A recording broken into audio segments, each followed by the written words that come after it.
यामिनी जाधव आघाडीवर।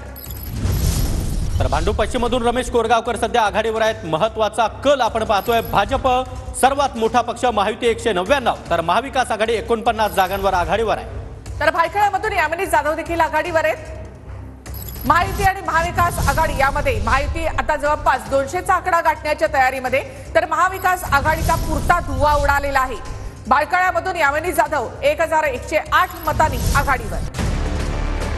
तर यवतमाळमध्ये आपण पाहतोय पुसदमध्ये इंद्रनील नाईक हे सध्या आघाडीवर आहेत। 26,000 मतांनी त्यांनी आघाडी घेतली आहे। यवतमाळमध्ये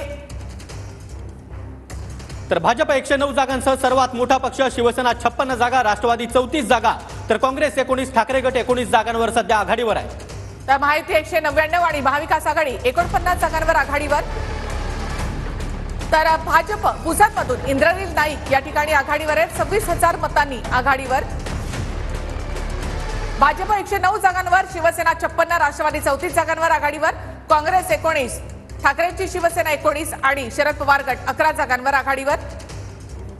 असेच आकडे राहिले तर विधानसभेमध्ये विरोधी पक्ष तेवढा स्ट्रॉंग असणार नाही। संजय शिरसाट संभाजीनगर पश्चिम मधून आघाडीवर। तर राहुरीमध्ये भाजपचे शिवाजी कर्डिले आता पिछाडीवर पाहायला मिळतात। राहुरीमधून शिवाजी कर्डिले पिछाडीवर आहेत। प्राजक्त तनपुरे हे 5व्या फेरीमध्ये आघाडीवर आहे। तर महायुती 199 जागांवर आघाडीवर, भाजपचे शिवाजी कर्डिले राहुरीमधून पिछाडीवर आहे। तर संभाजीनगर पश्चिम मध्ये आपण पाहतोय संजय शिरसाट हे सध्या आघाडीवर आहेत, तर राजू शिंदे हे ठाकरे गटाचे उमेदवार पिछाडीवर आहेत। तर राहुरीमध्ये भाजपचे